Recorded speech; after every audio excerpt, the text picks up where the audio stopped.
Welcome, everyone. Here we are in quarantine, and this is episode 0 of what we're calling right now the Nightmare Hour with Adam Roberts and myself. And this is episode 0. Did I already say that? I'm just confirming that it's episode 0. Yes.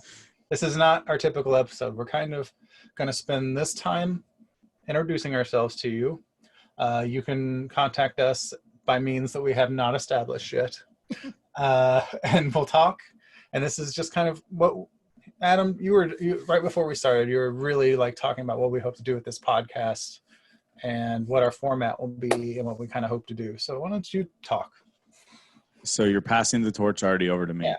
All right. So tapped out already. So there's a lot of horror and horror related podcasts out there, whether they're talking about horror movies or horror related things like paranormal, supernatural, things like that. And Eric and I have both, we've dabbled in podcasts a couple of times. We've done a number of different things, and but we've taken a lot of time off. We wanted to grow as people. I grew this very tiny, thin mustache. Eric's grown long hair, and now we're ready. We're back. Before we start, one of the things I want them to say, is it better like with the flowy that flops down, or should I wear my thing? Like, email us. We'll come up with the email like during this episode. Maybe nightmarehour at gmail's got to be free, right? I'm doing. I got it. I got one of them. Okay. So we have something here. It'll be done momentarily. Okay. Just tell me which one. It's the Nightmare Hour Pod at gmail.com. Okay, there you go. Email. The Nightmare Hour Pod at gmail.com. That could change as we find a better podcast. But right now, that is what it's going to be. So what we wanted to do with this podcast is talk about anything horror related. So while it'll often be horror films, because that's our true love and what we both like to make and write and kind of our daily horror happenings, as it were, there will likely be a number of podcasts where we talk about horror comics or novels or possibly video games, and definitely a lot of podcasts where I'm presenting, supposedly true hauntings or supernatural stories to Eric, and we'll discuss them in various lights, because it's a lot of fun to discuss horror related things. But we didn't want to just be another horror movie podcast. We wanted to kind of open the gates to anything. And so these while this episode won't be an hour, a lot of the episodes coming forward, hopefully all of them, will be an hour long. So you'll be able to, quickly digest something horror related, and we'll both have our hopefully unique and fun perspectives. That's it. That's all I got. Does that sound about right? That's great. And we will have guests that you'll be interested in at some point along this journey. Yes. Yeah. Well, let's just start by, for people who don't know anything about us, who are you and what gives you the right to talk about horror? The second one is, I'm not sure I do. So that's a tricky question. But who am I? I can kind of handle that one. Uh-huh. My name is Eric Havens. I've written several horror shorts and now a horror feature that's going to be in the world for people to watch. I wrote Call Girl, The Stylist, the short and the feature that's coming out soon. I wrote several horror-ish novels, short stories. So I write for the film and for novels, and that's who I am.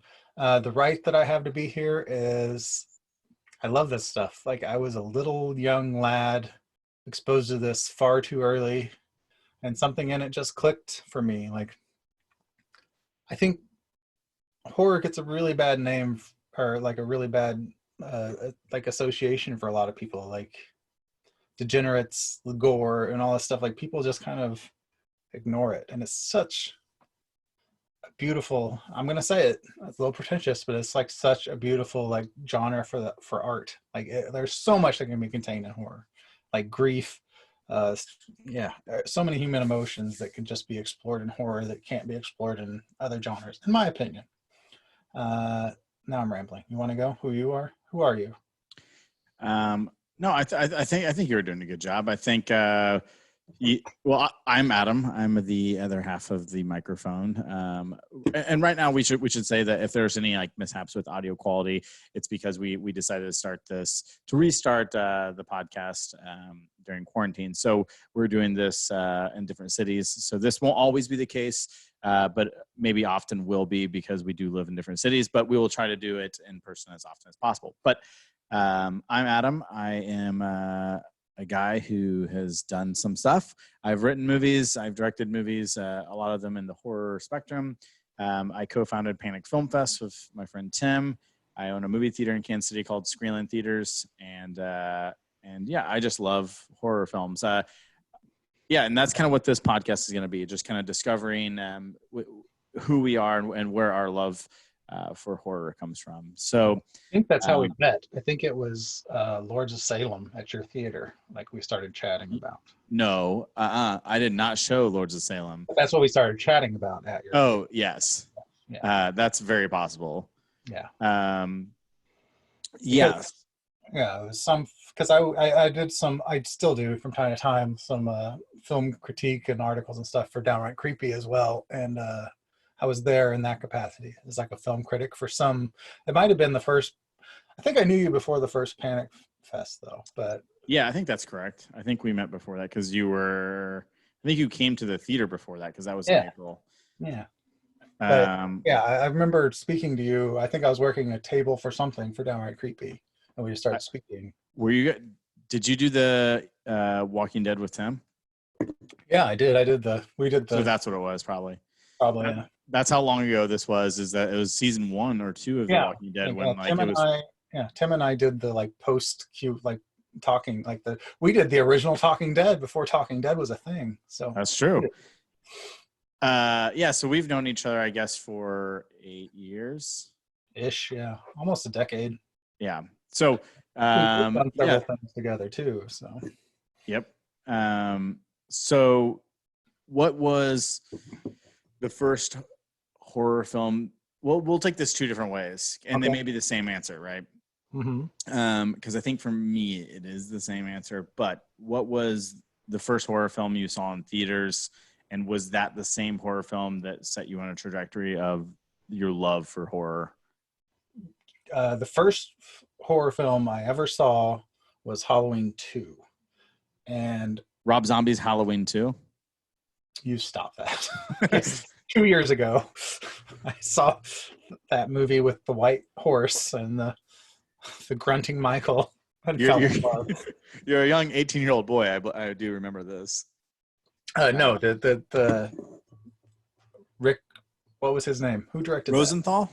That's what I wanted to say, but I didn't know if that was right. I think that because so Rick Rosenthal, he definitely directed H2O.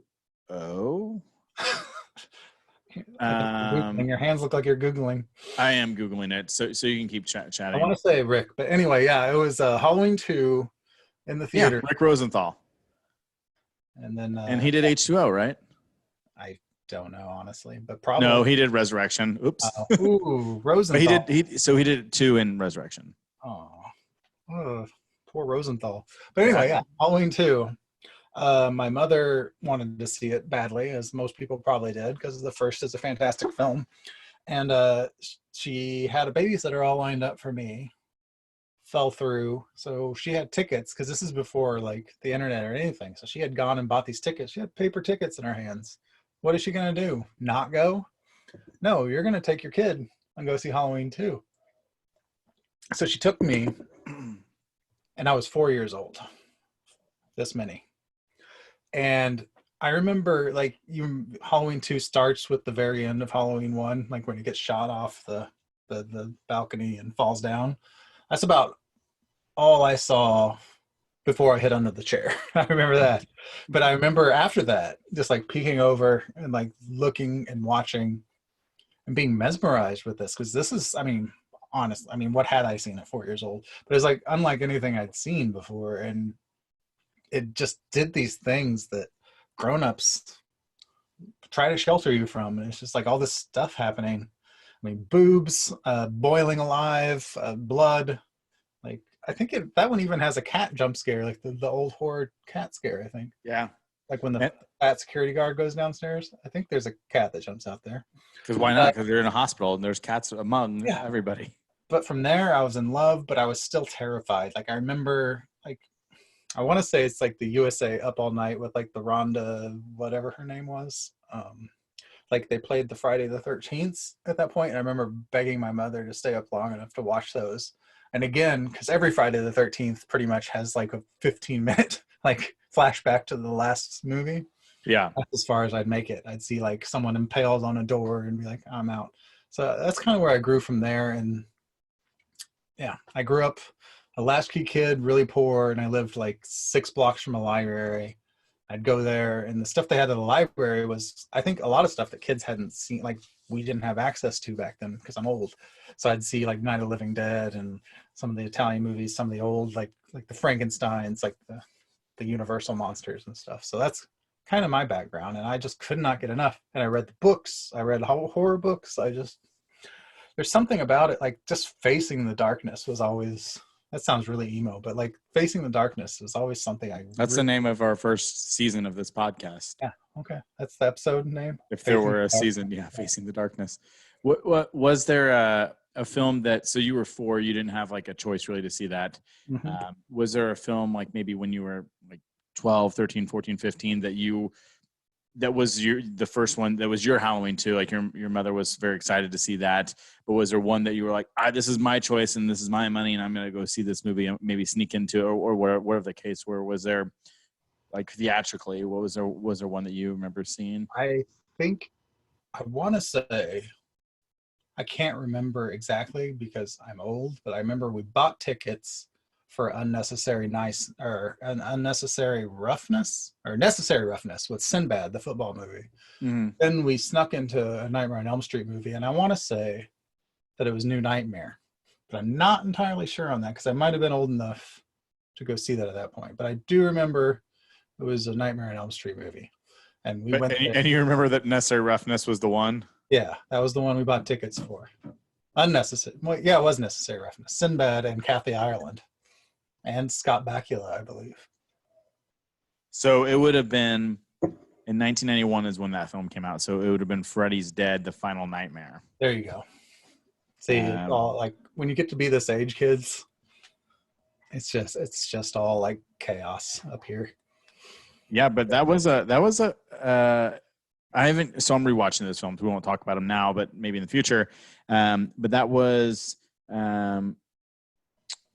The woman who directed that, she did Tank Girl, and she also did the Dream Master and Ghost in the Machine. But Tank Girl's, has a very big following. It's great. It really is. I haven't seen it in years, but I remember, like not understanding how it failed so hard at the beginning. Rachel Talalay is her name. So I mean, Nightmare would be a good one to sneak into. Especially that one when it's like Freddy's Dead. You're like, well, I gotta see this one because at that point you'd probably seen him on TV or rented tapes, right? Yeah. I've seen all of them. Yeah, and those were like sleepovers. So you're a couple of years older than me, but at that point, the 80s were kind of spectacular in the sense that you had not one but 2 franchises, which almost every year from 81 to 91 you had a new either Nightmare or Friday the 13th. Yeah, for sure. And then all the other like slasher-ish ones, like I don't know, April Fool's Day and all those, like they're just popping up everywhere. I don't know if a lot of people remember that, but that like after Halloween happened, there were so many like copycats, like holiday based like movies that came out and like or event based, like it was great. It was a great time to watch horror. Especially the 80s were crazy because, I mean, really birthed the franchise and the sequel and changed Hollywood in that way. But of course, I somehow I didn't even think about Halloween in that time frame. So you really had Nightmare, Halloween, and Friday the 13th, at least every year, if not both of them coming out, in the same years. So like from 81 to 91, you had one of those films, if not 2 of those films, being released every year. So I mean, it was kind of the heyday of theatrically released horror films. Yeah, it was nuts. Like The Howling and like Silver Bullet, like so made it in the theaters back then. Mm-hmm. It's great. So I mean, for me, it was so I don't. my dad was a big movie guy and still is a big movie guy. And so we did go see a lot of films. So I know what my first film was, which wasn't really a horror film. It was 1989's Batman. But I was like, unlike you, my memory is shot. I was 3 and I can't remember anything. You were 4 and you can vividly recall everything. But what I do remember is the first movie that like pulled my attention and changed my entire life. Well, there's really 2 times this happened. One in 1997 when my parents rented a movie called Scream, and I was absolutely not allowed to be in the room when it was being played because they had heard all these things, and it was like this, there was all this hype about, because people have to remember, like from 1991 basically to 1996 when Scream came out, horror was dead, and it was. And the things that were being created were very different and very weird. And 90s is just not a great time for most movies in general, but in particular with horror, you do have some standouts, but by and large, you don't have a lot of great horror films like you did in the 80s. But then 96, that Scream came out, and I remember that tape. And this is the wee ages of the internet. And I remember they rented that tape from Blockbuster, and it was before Blockbuster had switched to all their own custom Blockbuster cases. So you had the case that said Scream on it. You had the actual cover. And I remember, they couldn't protect us. They couldn't like hold the tape forever. You had the rental for, I think, like 5 days at that point, or 7 days. And I remember my brother watched it when they were out, and I remember peeking just to see what it was, and just like being enamored by like, oh my gosh, there's like people relative to my age. I think at the time I would have probably been like 11 or something. And, but they were relative to my age. And I'd never really seen a movie like that felt like it was made by people my age, for people my age. And then, I mean, both my brothers had like kind of, cause they were, they were 16, 17, 18. They were discovering and talking about movies like The Evil Dead and Texas Chainsaw Massacre. And, they were doing those type of things. And so they were around me, and I was seeing them from afar. Like they were like, oh, you can't watch this, get out of here, you're gonna have nightmares and stuff like that. And so I was kind of, even though like I was seeing bits and pieces, and I had seen things like Gremlins, and I was horrified by my brother's, he had a Spike doll, and that like terrorized me.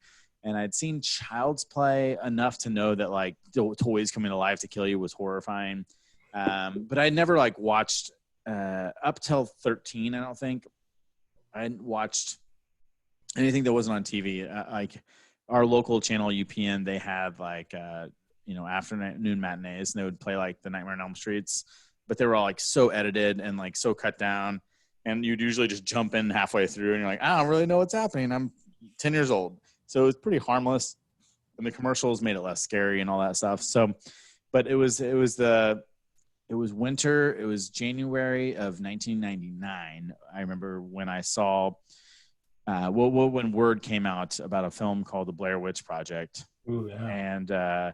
And I remember, so I would have been 13 that year. And I remember it was the first film that ever had a real website. And I remember like the trailer had BlairWitch.com on it. And I was like, all right, I started hearing buzz, and the early buzz up till that summer, I believe it came out in July, was this movie is real. And like this thing happened, and it's horrified people at Sundance. And I think that was the first time I really truly knew what Sundance was, and was like looking into like, what is Sundance? And I was using my AOL dial-up to get on to BlairWitch.com, and I was spending every minute on there. And then as you got closer, so the first trailer I think came out right after Sundance, after Artisan bought it. So I think that was like sometime in February, maybe early March. So I had heard it, and there was like some photos online, and that's all you got. And then I saw the trailer from Artisan and sometime late February, early March, and I was just like shook. My world was like, oh my God, this looks real. This is like, I've never seen anything like this in my life. And it dropped that BlairWitch.com, which I quickly went to and favored it, and was like Googling everything and trying to find everything I could about the Blair Witch Project.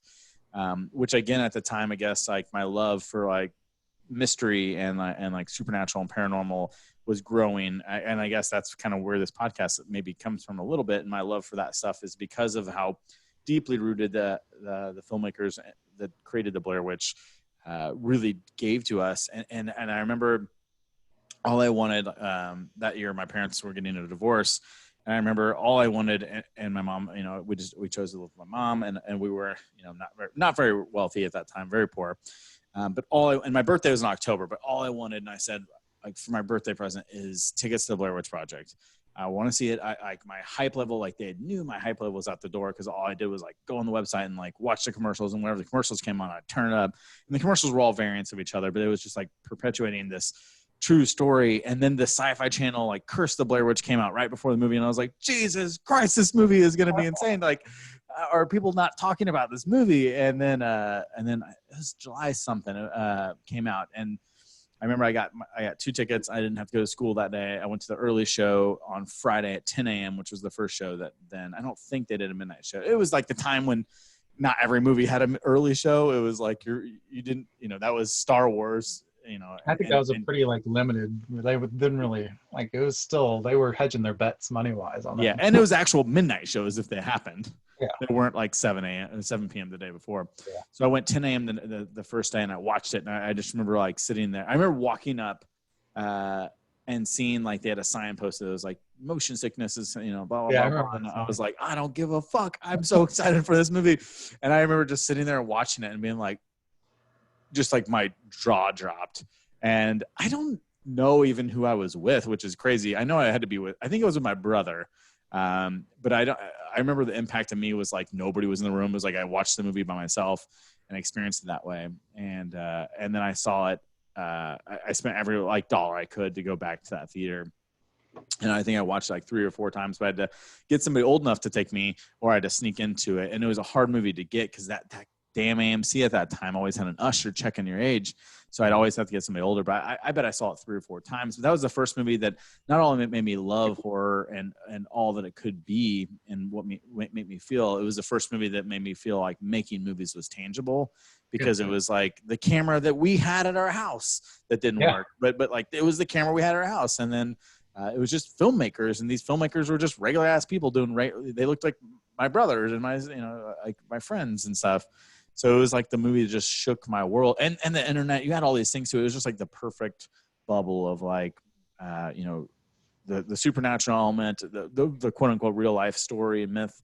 It just all worked for me and kind of changed my trajectory of like what I want from a movie and what I like in life, and just blew my mind. I think totally. I was a fan by Blair Witch like to this day. I love that. Oh, well, I'm glad that people came. I think after like 2010. I think people came back around to it as like, no, that movie is incredible and it's a game changer. I think after this, the preceding years, a couple of, from probably like 2000 to 2005, it was just parody after parody and people just ragging on it.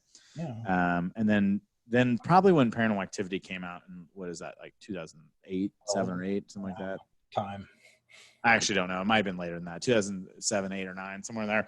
I think when that movie came out, people were like, oh no, these movies are actually really good, and we should revisit that. And it's always like a pleasure to see it on so high up on so many people's like scariest movie of all time list. Because I think that movie still works in spades. I think it just gets under your skin. And but that was like the one that just set me off on probably more, for the first time, I'm just realizing more paths than just like my love of horror. Any movie or anything ever used giggling children to better effect, like that still gives me nightmares. Yeah. At the tent.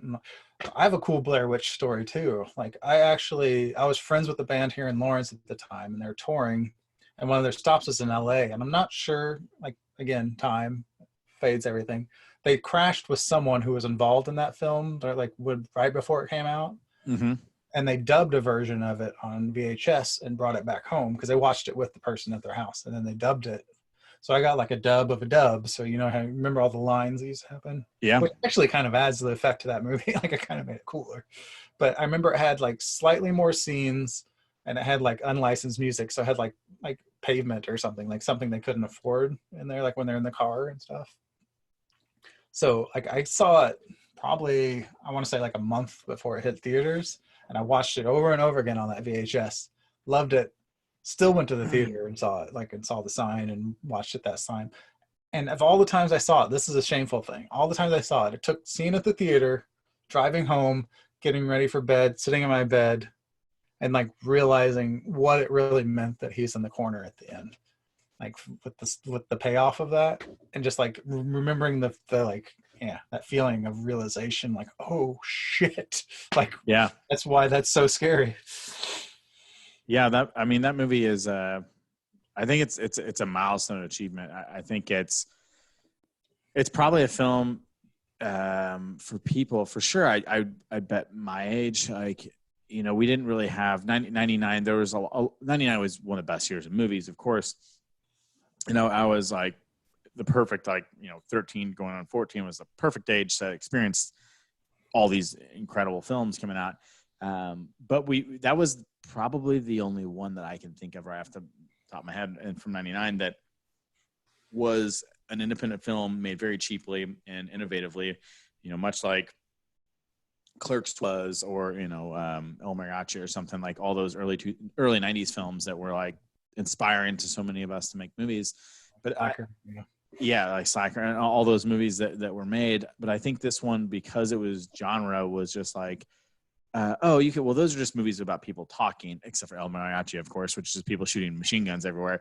But those are just mostly movies about people just like talking in real locations. I'm like, this is just like, it just felt so much larger than life, and I just never experienced it. And really, like, it's probably like one of the most, I don't know, unique feelings I've ever had in my life. Like the feeling that, like, when I'm about to see, and it's probably the last time that's going to happen, like in the history of like world, like what I'm about to experience is probably could be real. And they could, I mean, in 99, you could have, you could fool people still. And like, I remember when Paranormal Activity came out, I was like, well, it's not going to, Warner Brothers. And like on top of that fact, it was like, you had a small distributed artisan, distributing it. You didn't have Paramount like you had with Paranormal Activity. Even though Paranormal Activity had no credits or anything, you had artisan Paramount. It was just very different, and it just felt like some random distributor would release a snuff film, and I didn't know at the time that's what it would have been. But yeah, that movie just like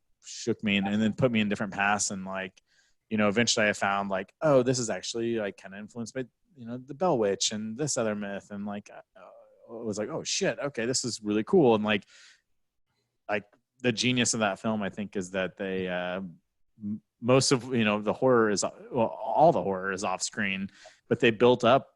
But when you went into that movie, you, like, the average person probably already knew so much of the mythology around it, because they probably went to that website, or they read an article, or they saw the special on Sci-Fi Channel. They did all these things. So you went in knowing more about the mythology, and then it was just going for the roller coaster ride, and it made it all like much, I think, much more of a unique experience. yeah.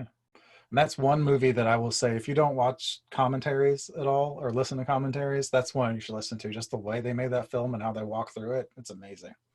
Well, it's likely that we will have Ed on here, or Ben Rock, or Dan, or somebody, or all of them at some point. It's very likely we'll have 1, 2, or 3 of those guys on here. But yeah, so that's my film. Is there any other like big turning points for you? Like that happened to just be like 2 for me. A move away from film really is like one book I remember reading that freaked me out, that actually, like, I had to stop reading because I was too freaked out, was Amityville Horror. I remember that same thing. Like, you're like, oh, this is real. Like, at the time they portrayed it as real, and reading that, that's another one where I'm just the emotion that it takes you through, like, and it took me through, and just like really being that family and like imagining what that would be like.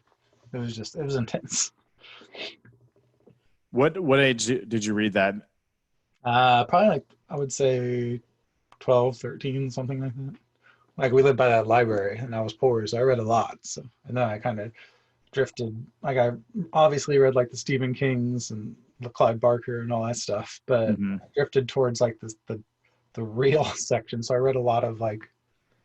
I guess that would have been though, right? Like that's the like 1977 or 78 book, right? Mm-hmm. That like goes through the Lutz family, what they experienced. Mm-hmm. And it's like, yeah, I remember it was the section where they when they discovered the Red Room, I threw the book across my room. I'm like, no. And I was just done. Was that the first time you'd ever really read like a true ghost story? I think so, yeah. Like most of them, like I read a lot of mythology books like werewolves and vampires and all that stuff just as research. I think that was like the first like here's a ghost story that's real. We're Yeah. claiming this really happened. I think so, yeah. Yeah, I think, I mean, the only other thing, like when I was really young, that was, and I didn't really play it, but I watched it be played. And then eventually I took the controller myself, was playing the first Resident Evil game on PlayStation 1. And I think that was also 96. And Silent Hill the game. Remember Silent Hill the game? That thing was Yeah, terrible. that was too fucked up. I couldn't play that. Like, I think the music was just horrifying, so I couldn't be in the room. But Resident Evil, I remember, I think Resident Evil was the first game we got when my dad bought a PlayStation. He bought Resident Evil and put the game in, and we were all around him while he played that first few minutes. And I just remember, like, it was all cinematics in the beginning, and it was Yeah. like, they land in the helicopter, yeah, they run into the mansion, and then like in the first like 5 or 6 minutes of the gameplay, you stumble down a hallway where you see like somebody being eaten, and then the first like zombie turns around and then starts coming at you, and we were all like, ah! And it was just like I just remember like everybody, all ages, the same, daylight on a Saturday, afternoon or something, everybody just screaming and throwing the controller.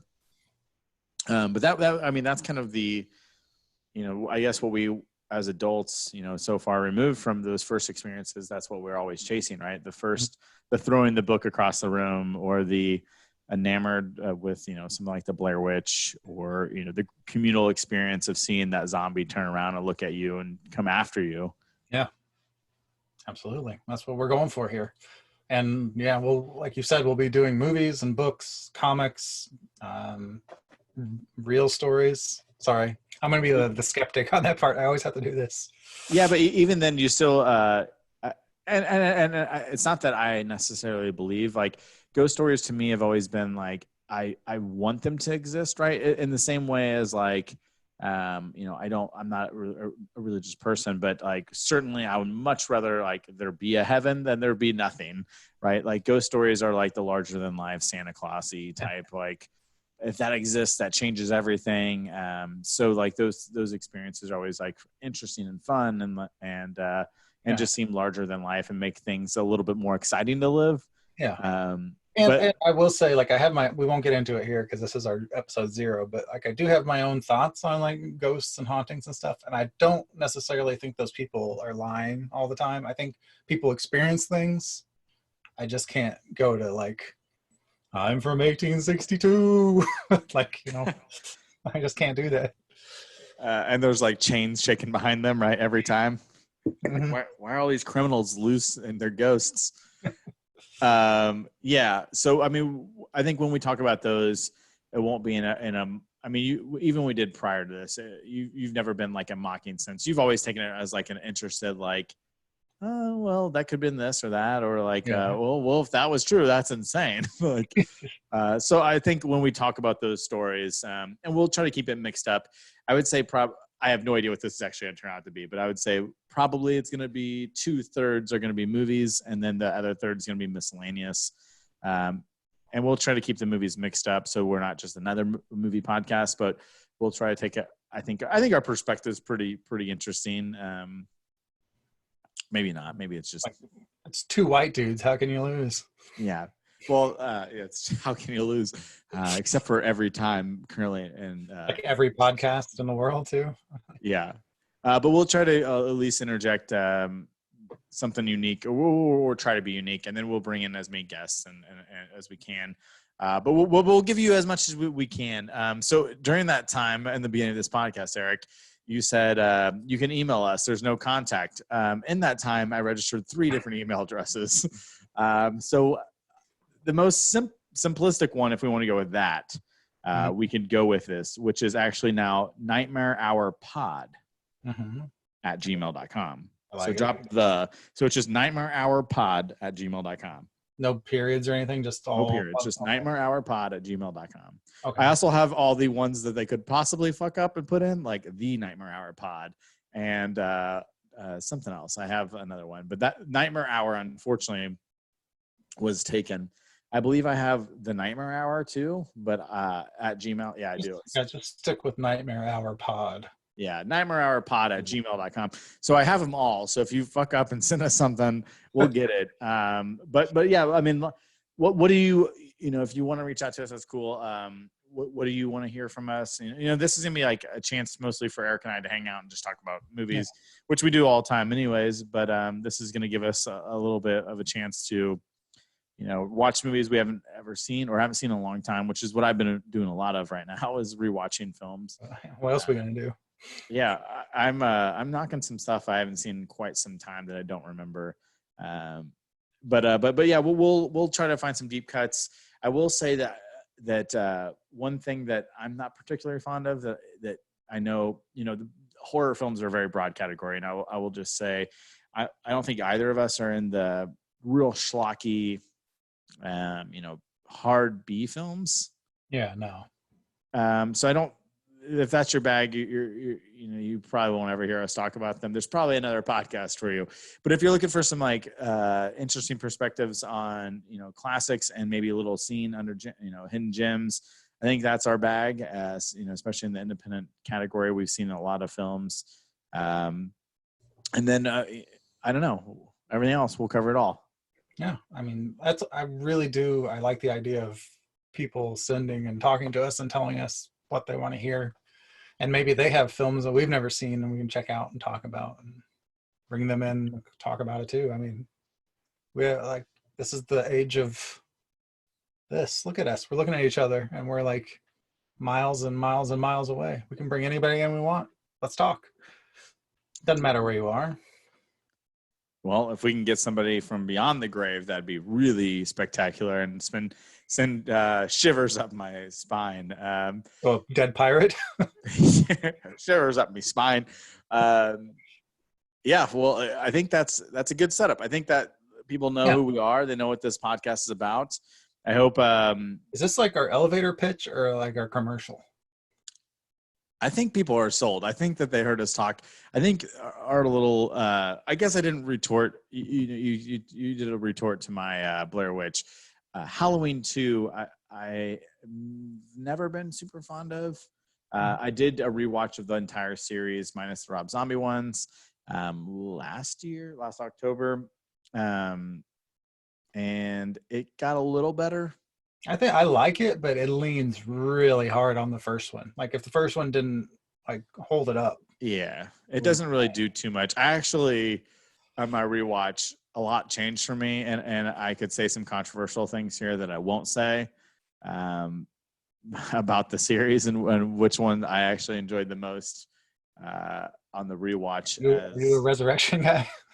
No, Resurrection is not good, but I am not an H2O guy. I haven't seen that in years, like maybe the theater. So I think I liked it as I think that was 99. I don't know. 98 or 99. Well, it was 20 years later, so 98, right? It would have been 78. So 98, yeah. Yes. So again, I would have been an impressionable 12 I probably saw on video, so 13. I do remember the style was very like Dawson's Creek with Michael Myers in it. Yeah, it still feels pretty like watery. I don't want to wait. But I'll say, doesn't he have great core body strength too? Doesn't he lift himself up with one arm and stuff? He's been ripped, doing some Billy Blanks Tybo stuff. Yeah, I will say I do like Curse of Michael Myers. Paul Rudd. Yes, which I think is the sixth movie. No, it's 6. Yeah. I actually think 4, 5, and 6 are all pretty. No, 5 I don't think is good, but 4 and 6 are actually pretty good. I can't go with you there. I'll argue about that. The controversial thing is that I think the theatrical cut of The Curse of Michael Myers is pretty good. It's a wild ride that takes big swings and at least tries to further the mythology that's quickly abandoned for H2O. But I would say rewatch it. When I watched them all together, 4 was, I was like, oh, this is pretty good. And it's interesting. And then 5 was kind of I think 5 didn't really add anything. It was just kind of lame, and the family. I think all the characters are lame in that one.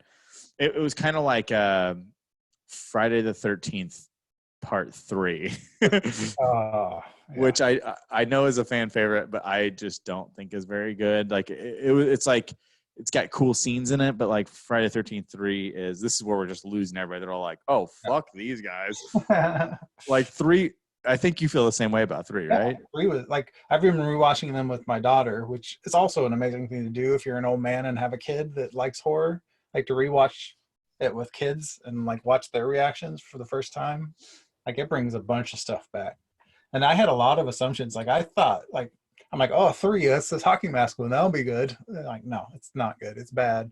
And 5, Yeah. I remember that one. That's like the one it's like the not quite as drastic, but it's like the Halloween 3 of the Friday the 13th, where it doesn't really fit in with the rest of them because the villain. And I remember like, Well, you only it does until the end. and I was fine. It's just the hospital. Like 5 was so much fun, and I did not expect that. And maybe the highest body count. Like we're counting. Like they kill so many people in that movie. Yeah, I mean you're in like a home for at-risk youth. But are like somehow 28. Yeah, I mean that movie is actually totally fucking insane. So we've been concurrently rewatching them, which is very fun. Yeah. I don't know what number you're on, but I'm on 7 as my next one. Oof, which cool. is telekinetic lady. I don't remember 7. I've recently rewatched 8, so I'll skip that. But I'm on 7 next. I remember 8. It's crazy too. Like it's a lady that has telekinetic powers versus Jason. Because I remember it was like Carrie had come out recently before that, and it was like, let's do Carrie. But with but Friday 5 surprised me. Yeah. So I'm firmly into the 4, 5, and 6 are very good, and maybe the best of the franchises. Of Halloween? No, a Friday. Oh, okay. Final chapter. I can buy that. Yeah, 4, 5, and 6 are terrific films. 5 is just because it's kind of the April Fool's Day of the group. It's like kind of hilarious. They have like the Texas Chainsaw Massacre 2 family next door. It's just like extreme for the woman who plays the mother in that is just like when she's like like when she curses, it's pure gold. It is, and she curses a lot. Yeah, but it never gets old. Somehow, like that actress is she's just the best at cursing. I've never heard cursing done so well in a movie. I know. It's very entertaining, and the body count's great. And lots I guess we can do. We'll do a proper recap of these series. We won't talk about them here. But we did just give them a taste of our little witty rap, like talking about movies. Oh yeah, that's when you let your hair down. Actually, you pulled it back during this discussion. You didn't want it in your eyes during the Halloween or Friday discussion. It's just quarantine hair. Yeah. Like, my fiance was nice enough to like shave it on the side, but like the top's just going bloody nuts. Look at that. I got like David Lynch hair. You do got David Lynch hair. All right. Well, I think that's going to do it for this very first episode 0. So every week will be there'll be a majority theme. So you'll probably hear us quickly chat about, I don't think it's going to be a how you're doing type of podcast like we're used to. We'll probably dive right into it. But we'll take a pretty deep dive into whatever we're doing and try to hit that hour mark as close as we can. So we'll give you some entertainment, and hopefully you'll join us and share with your friends and family who enjoy horror or supernatural or horror related things. Yeah, because that's the fun part of horror is like a group. We can't just do this by ourselves. You have to help. Yeah, a ghost haunting who, a ghost in a house with no person is just nothing. Like, I kind of want to make that movie now. Hello. It does exist. It's called A Ghost Story. It's horribly depressing and terrific. Have you ever seen that movie? I actually bought it on a whim, and I've never watched it. So all right. Well, when you're ready to have an existential crisis, put it on. Oh, sweet. That's what I need right now. Yeah. All right. Well, that's gonna wrap it up for this very first episode of the Nightmare Hour. They can reach out to us at nightmarehourpod@gmail.com. Send us your whatever you want. If you're like, hey, cover this, let's do an Amityville horror episode. All right, whatever you guys want from us, send it to us online. Yeah, that's a really good idea, by the way. Like just spending an hour talking about everything Amityville horror, from book to films to like That would probably be a 2-part episode. There's probably gonna be a hand, which is cool. That's what's fun about this, I think, is that we can, instead of doing like the 5-minute version of where we just kind of like talked a little bit about those 2, Franchise Friday and Halloween, we could truly talk about them more in depth and probably spend an hour, really cover everything we know and want to talk about with those films, and not just like the glazing, because there is, horror is fun, because there's always something to take away from it, whether it's like the cursing next door neighbor in that film, for example, or like, just the production issues that may have been behind it. And, we'll do a little bit of research. We'll do enough to fill a podcast, and hopefully you'll learn something about the films, either from our perspective or from things we learned before doing the podcast, so that it's slightly educational. Yeah. That's the whole point of this. Well, probably, yeah. We'll do light fact checking, but it'll be harmless if it's wrong. So, yeah, that's what you're in for in the future episodes. We're gonna drop these weekly, because that gives us something to look forward to every week. We're at the corner store shelves. Yeah, Eric's got to stay up late and do a podcast with me every week. It's happened. All right, well. Until next week, we gotta have a cool sign off for this. Nightmare Hour doesn't not get a cool sign off. It's gotta be like, tuck yourself in, because it's gonna be sleep well. I don't know, like a hard eyebrow raise. Sleep with one eye open. No, that's like you're gonna murder them or something. No, it's gotta be like tuck yourself in tight, because it's gonna be spooky tonight. Yeah. All right, we'll work on exactly like that.